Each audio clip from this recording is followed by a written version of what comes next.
Bonjour les amis, j'espère que vous allez bien. Moi ça va super bien, comme d'habitude. Que la paix du Seigneur soit avec nous, que le Seigneur ait pitié de nous, pauvres pécheurs. Je vous fais cette vidéo pour faire un appel sincère, notamment à ma grande famille musulmane, mais aussi un appel à toutes les âmes qui n'ont pas encore reconnu le Seigneur Jésus-Christ. Donc qu'ils soient protestants, athées, juifs, même catholiques, et surtout catholiques aussi, en fait. Vous allez savoir pourquoi. Alors en fait, depuis que j'écoute et que je lis les sermons du Saint Curé d'Ars, je me rends compte à quel point la mort sur la croix de notre Seigneur Jésus-Christ, en méditant dessus, d'ailleurs la croix qu'on porte souvent les chrétiens tous les jours, nous fait rappeler le coût de notre âme, ce qu'a coûté notre âme. Voilà pourquoi on porte une croix. Et lorsqu'on médite là-dessus, on se rend compte à quel point nous sommes indignes. Nous sommes indignes de toute cette miséricorde incroyable que notre Seigneur nous donne. Tout cela pour laver nos péchés.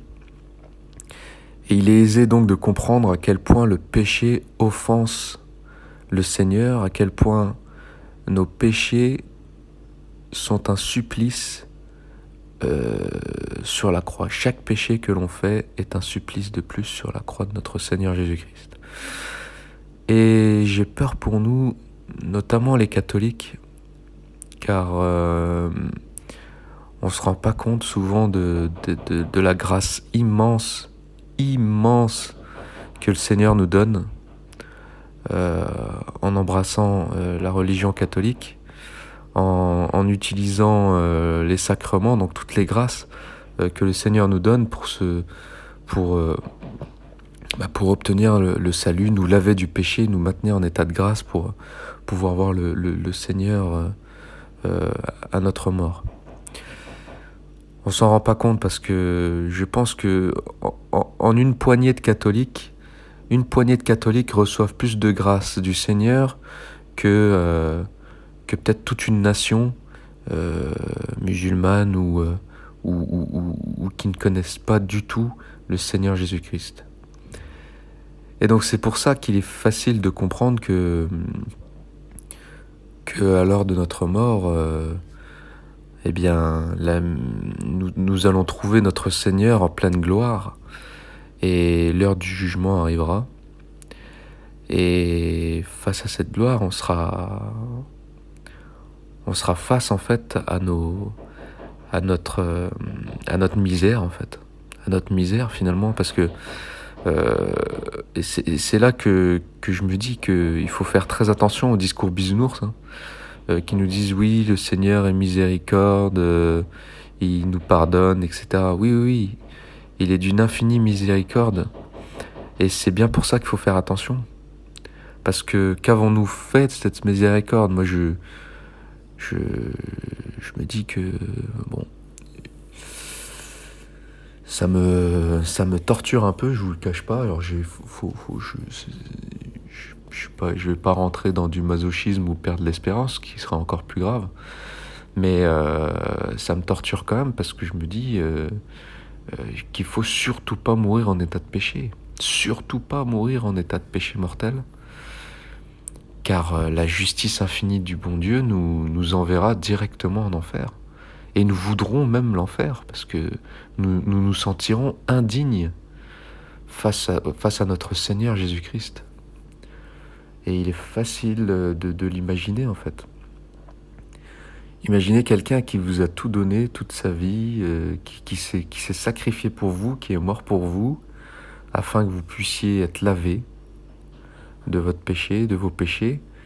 Et malgré ça, vous continuez à pécher, et malgré ça, vous dénigrez ce sacrifice par le péché. Eh bien, que risque-t-il d'arriver? Que risque-t-il d'arriver? Et risque d'arriver que nous ne serons pas capables de voir le Seigneur en face. Et nous le supplierons d'aller en enfer. par justice divine, en fait. Donc, c'est compliqué, hein. Je pense que, enfin, c'est pas que je pense, c'est que je suis certain que toutes ces églises n'ont pas été, notamment en France, n'ont pas été construites pour faire joli. Les sacrements de l'église ne sont pas là non plus pour faire joli.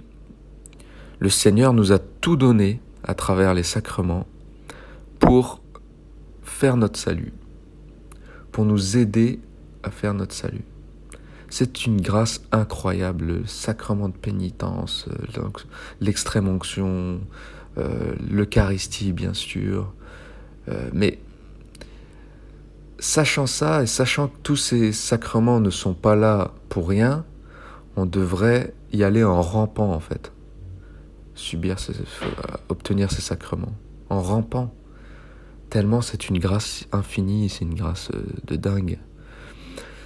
Donc, vous voyez comme c'est... Et dans l'histoire, je pense que nous, catholiques, on est vraiment mal, hein, parce que, bien sûr, plus le Seigneur donne et plus il faudra en rendre compte. Et mes frères musulmans, musulmanes, vraiment, je vous invite à embrasser notre Seigneur. Ne mourrez pas en état de péché mortel. Ne mourrez pas en état de péché mortel, car c'est l'enfer. C'est l'enfer. Et donc, venez profiter de ce restaurant 5 étoiles qui est notre Seigneur Jésus-Christ. Quittez votre kebab infâme, qui est l'islam, et rejoignez le restaurant 5 étoiles. Je dis 5 étoiles car il y a tout dans ce restaurant pour vous sentir bien. Et c'est comme dans un hôtel, quoi, 5 étoiles. Il y a tout dans un hôtel 5 étoiles. Il y a le service médical, il y a le service, il y a le spa, il y a la salle de conférence, il y a tout ce qu'il faut. Voilà, entrez plutôt dans l'hôtel 5 étoiles, qui est notre église catholique, qui va vous permettre de laver votre âme, la soigner, et éviter la gargote musulmane, éviter la gargote islamique, qui nous envoie tout droit en enfer. Tout droit en enfer. Qu'allons-nous faire de nos péchés? Comment mourir en état de péché mortel? C'est pas possible. Et nous sommes plus excusables malheureusement aujourd'hui, parce que le Seigneur Jésus-Christ, il est connu de la planète entière. Avec Internet, avec tout, on n'est plus excusable. Tout le monde a entendu parler de Jésus. Tout le monde sait qu'il existe. On doit le chercher. C'est lui la vérité. C'est lui la vérité.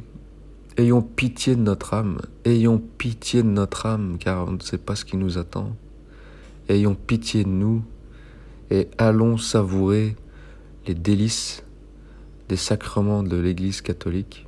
Allons savourer la parole du Seigneur, la parole éternelle du Seigneur. Écoutez-la. Écoutez-la, sa parole. C'est celle-là la parole éternelle. Ce n'est pas celle du Coran. Celle du Coran ne vous explique pas comment faire votre salut. Celle du Coran n'est faite que de menaces et d'intimidation d'une divinité qui se veut être cruelle et sans pitié envers ses créatures.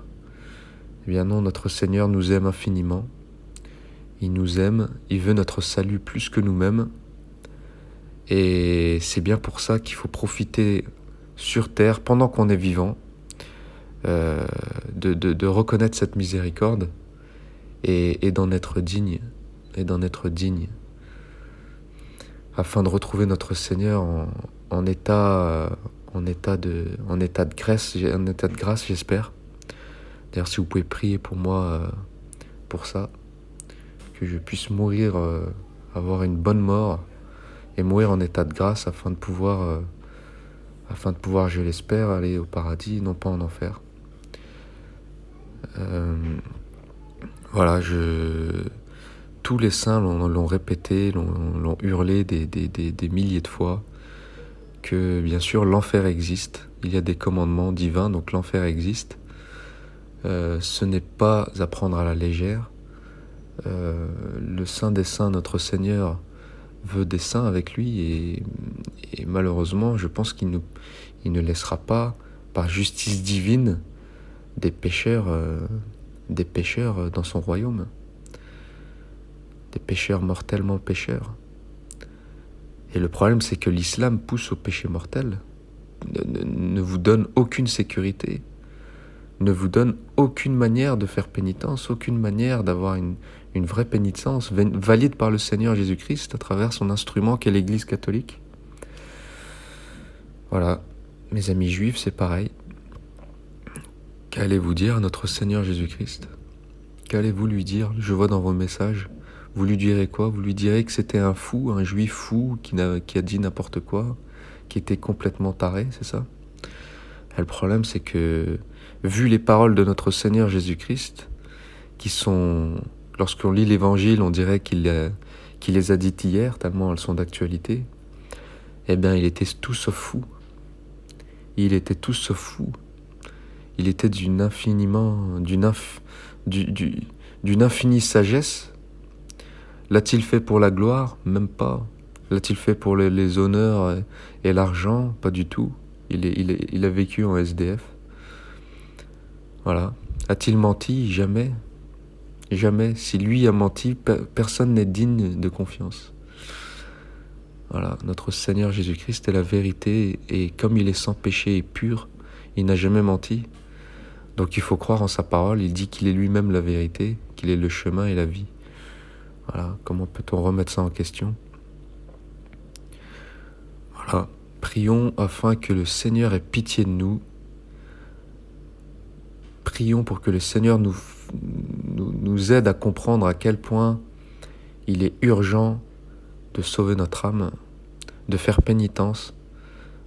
Voilà, tout de suite, si vous le pouvez, tout de suite. Comme disait le Saint Curé d'Ars, il disait que lorsque vous avez un petit bobo, vous courez pour vous soigner. C'est simple à voir. Dès que nous avons un petit mal de crâne, nous ouvrons tout de suite la boîte à pharmacie pour prendre un Doliprane. Alors imaginez ce qu'il faut faire pour notre âme, qui peut être damnée éternellement. Donc soignons-la tout de suite tant qu'il est encore temps. Soignons-la tout de suite. Il est urgent de se soigner, mes frères et sœurs. C'est du sérieux, c'est du très sérieux même, cette question. Je ne fais pas cette vidéo pour faire peur aux gens ou quoi que ce soit, mais cette prise de conscience ne peut pas être prise à la légère en fait. Cette prise de conscience est salutaire, car c'est vraiment logique. C'est vraiment logique. Notre Seigneur, dans son infinie bonté, son infinie miséricorde, lorsqu'on va le trouver dans la gloire, à mon avis, ce sera plus la même. Ce sera pas une partie de plaisir pour les pécheurs. Et donc soignons-nous, soyons dignes de notre Seigneur du mieux que nous puissions. Et puis voilà. Excellente journée à toutes et tous. Gloire à Dieu. Au revoir.